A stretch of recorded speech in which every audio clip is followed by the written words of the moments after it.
Nah, motivasi ini jika Ibu kaitkan pada pembelajaran hari ini yaitu Ibu harap kalian tidak hanya belajar tentang teori yang akan kita pelajari, namun Ibu harap juga kalian dapat memanfaatkan bagaimana kalian dapat memanfaatkan teori tersebut di kehidupan sehari-hari kalian, seperti itu.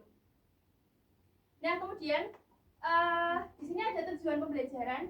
Yang pertama ada peserta didik dapat memahami poster secara umum. Yang kedua, peserta didik dapat memahami bagaimana cara membuat poster yang baik dan benar. Dan yang ketiga, peserta didik dapat menghasilkan karya berupa poster dengan tema yang sudah ditentukan.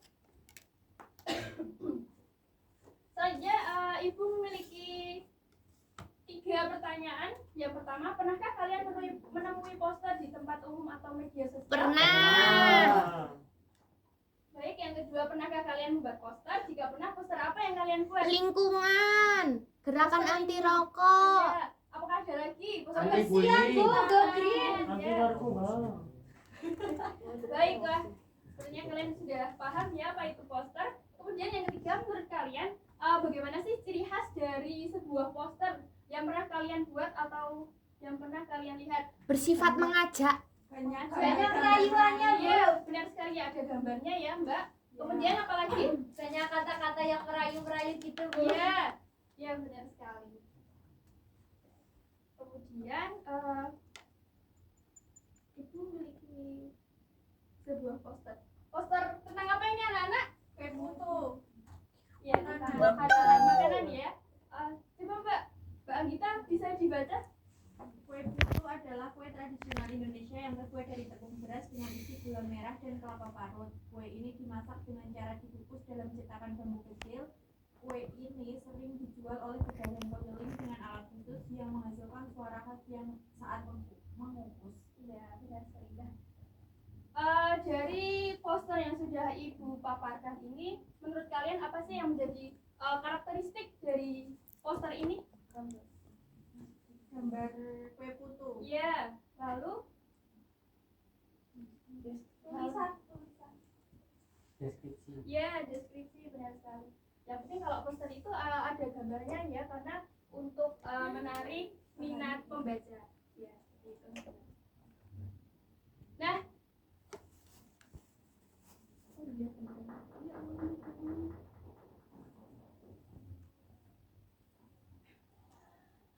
kemudian untuk gambaran materi, yang pertama ada teknik cara membuat poster untuk mempromosikan produk pangan lokal Indonesia, dan yang kedua ada menghasilkan poster dengan tema tertentu yang baik dan benar. Nah, untuk model dan metode, Ibu menggunakan model Project Based Learning atau PBL, dan juga metode pembelajaran Ibu juga menggunakan Project Based Learning. Karena nantinya kalian akan menghasilkan sebuah karya, yaitu berupa poster. Nah, untuk agar kalian lebih memahami lagi mengenai poster ini, Ibu akan memberikan kalian LKPD. Jadi nanti kalian dapat membentuk kelompok yang berjumlah 7-8 orang. Lalu nanti kalian bisa membaca deskripsi yang ada di LKPD ini ya, anak-anak.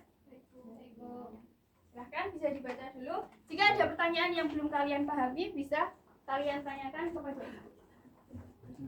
Ibu beri waktu 30 menit, apakah cukup? Cukup. Baik, silahkan bisa dikerjakan ya.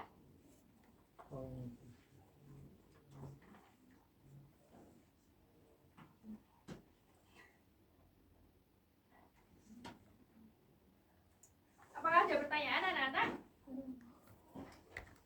Ya, Mbak, apakah ada yang bisa Ibu bantu?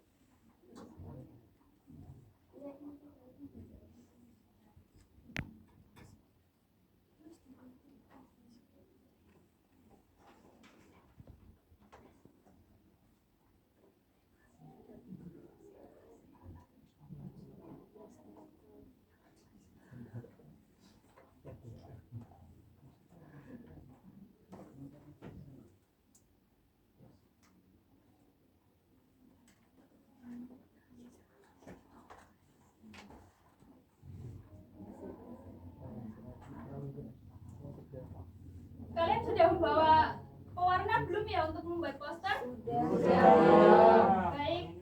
Kalau ada yang tidak membawa, kalian bisa ini ya, saling pinjam meminjam ya. Baik, Bu.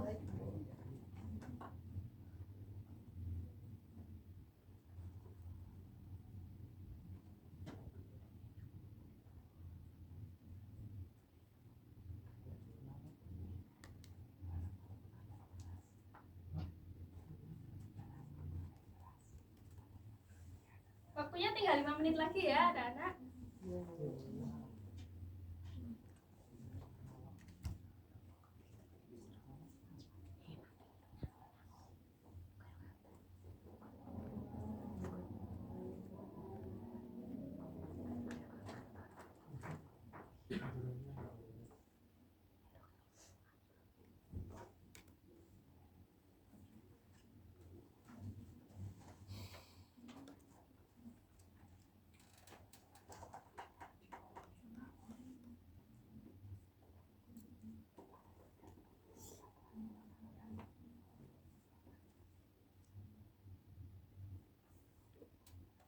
Baik, karena waktunya sudah habis, silahkan untuk perwakilan kelompok bisa maju ke depan untuk mempresentasikan hasil poster yang sudah kalian buat. Silahkan.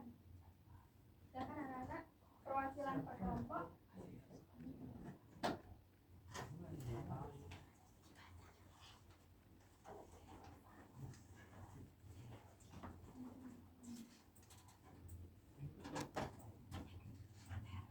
Coba poster yang sudah kalian buat bisa diperlihatkan kepada teman-teman.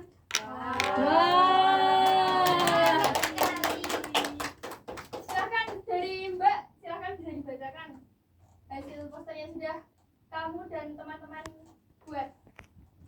Iya, iya. Jadi teman-teman, di sini kami dari kelompok 1 membuat poster seperti ini. Ya, bisa dibacakan Mbak. Coba. Judulnya dari padi ke beras analog. Di sini informasi pertama, sebagian besar masyarakat Indonesia masih bergantung pada nasi sebagai sumber karbohidrat utama keseharian. Itulah sebabnya hampir setiap hari kita mendengar percakapan khas seperti belum makan nih karena belum makan nasi. Lalu selanjutnya beras analog muncul berawal dari keprihatinan pencipta terhadap ketergantungan masyarakat Indonesia pada konsumsi beras. Beras analog memiliki bentuk mirip bulir beras padi, tetapi terbuat dari bahan pangan lain, misalnya jagung. Lalu kelebihan beras analog ialah setelah ditanam memiliki tekstur yang empuk, sangat mirip dengan nasi putih. Rasanya khas, yaitu hambar, tidak ada kesan manis, dan beraroma jagung. Daya tahannya tak jauh berbeda dengan nasi putih. Dan yang terakhir, melalui beras analog, masyarakat bisa mengenal jenis makanan pangan pokok selain beras padi yang lebih menyehatkan, kandungan serat yang tinggi, dan nilai indeks glikemiknya yang rendah, baik dikonsumsi oleh masyarakat yang mencintai hidup sehat. Baik, selanjutnya kelompok 2. Saya perwakilan dari kelompok 2 membuat poster dari padi ke beras analog. Nah, di sini isinya yang pertama ada beras merupakan komponen utama dalam konsumsi energi per kapita sebesar 54% dalam pola makan masyarakat Indonesia. Kemudian yang kedua, salah satu alternatif pangan selain beras dan padi adalah beras analog. Beras analog diciptakan agar masyarakat Indonesia tidak hanya bergantung pada beras saja. Ya. Kemudian kelompok yang terakhir. Kami juga membuat dari padi ke beras analog, di mana kami akan memberikan asal usulnya terlebih dahulu dari Prof. Slamet Rujianto dari dosen Institut Pertanian Bogor. Untuk ini, setelah mengembangkan inovasi ini, kemudian kita akan menyebutkan mengapa disebut beras analog, karena dan segala macamnya ada di sini, di mana strategi ini disebut beras analog karena memiliki konsep seperti analog. Kemudian kita memberikan kandungan di dalamnya, kelebihan dan manfaat mengkonsumsinya, di mana kita dalam beras analog ini glikemiknya ini sangat rendah. Ya, baik. Kita beri tepuk tangan untuk teman-teman yang sudah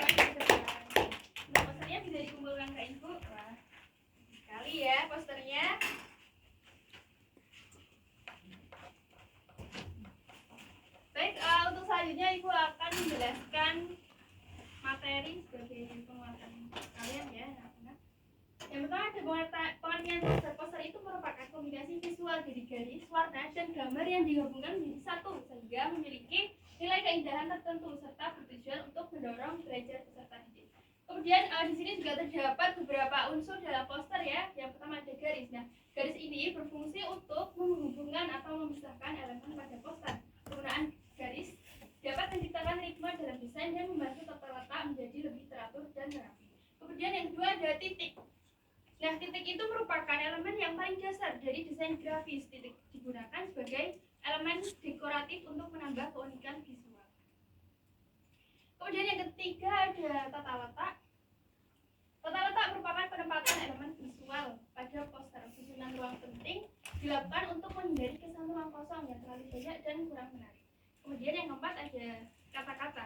Nah, kata-kata ini merupakan salah satu hal penting untuk menyampaikan pesan kepada pembaca.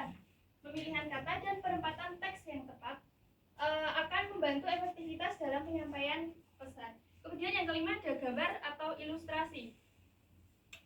Nah, gambar ini digunakan untuk menarik perhatian pembaca secara visual. Kualitas gambar yang memikat dan mencolok dapat membantu menyampaikan informasi dengan lebih cepat. Kemudian yang keenam ada warna. Warna pada desain poster menjadi salah satu hal yang paling penting. Warna dapat membangkitkan emosi dan menciptakan suasana. Nah, pemilihan warna ini harus tepat ya dengan mempertimbangkan harmoni, kontras, dan juga psikologi warna. Kemudian yang ketujuh ada tipografi. Nah, pada umumnya tipografi ini mencakup pemilihan ukuran, jenis huruf, dan juga penataan teks. Pemilihan tipografi yang tepat dapat meningkatkan minat pembaca dan menjadikan poster ini menjadi lebih estetik. Penggunaan gaya huruf dan ukuran tulisan dapat membantu menonjolkan informasi yang penting. Nah, kemudian ini juga ada beberapa hal yang perlu diperhatikan ya dalam membuat poster. Yang pertama adalah pemilihan topik dan juga tujuan seperti yang sudah kalian lakukan tadi.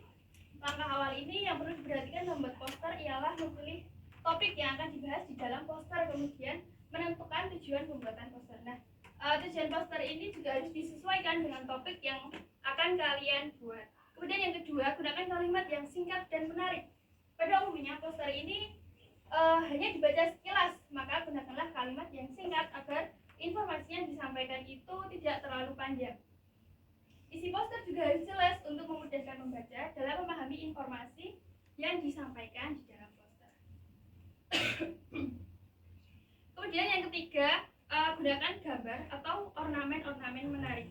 Gambar dan ornamen dalam poster itu akan sangat berpengaruh ya terhadap tampilan poster. Penggunaan gambar yang menarik ini, yang menarik dan warna yang cerah dapat menarik perhatian lebih banyak orang untuk membaca poster yang kalian buat.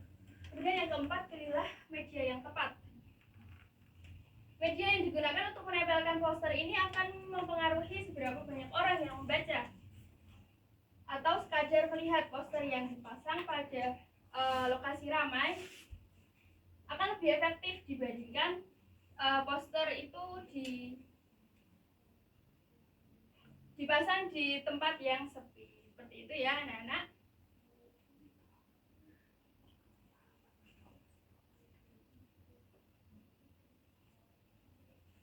Baik, mungkin itu saja materi yang Ibu sampaikan.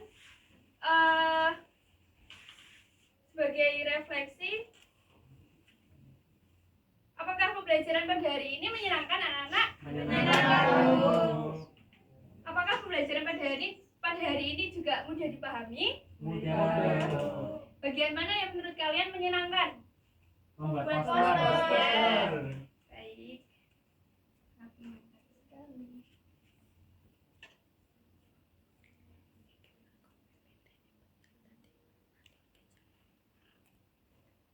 Baik, yang terakhir ada kesimpulan. Adakah yang mau membacakan kesimpulan dari Mas Yosua? Mas Yosua atau Mbak Agita? Yosua. Baik, Mas Yosua silakan. Baik Ibu. Jadi kesimpulannya, poster merupakan kombinasi dari beberapa elemen yang digabungkan menjadi satu dan bertujuan untuk menambah nilai keindahan. Dalam pembelajaran, membuat poster bertujuan untuk mendorong minat belajar dan mengasah kreativitas peserta didik.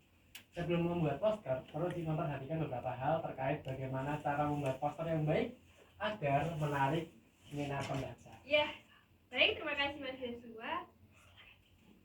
Mungkin itu saja pembelajaran pada hari ini ya anak-anak. Untuk pembelajaran pada minggu depan, kalian sudah memasuki ke bab 2, yaitu mempelajari tentang menemukan informasi aktual dan akurat pada teks berita. Mungkin itu saja yang dapat Ibu sampaikan. Untuk menutup pembelajaran pada hari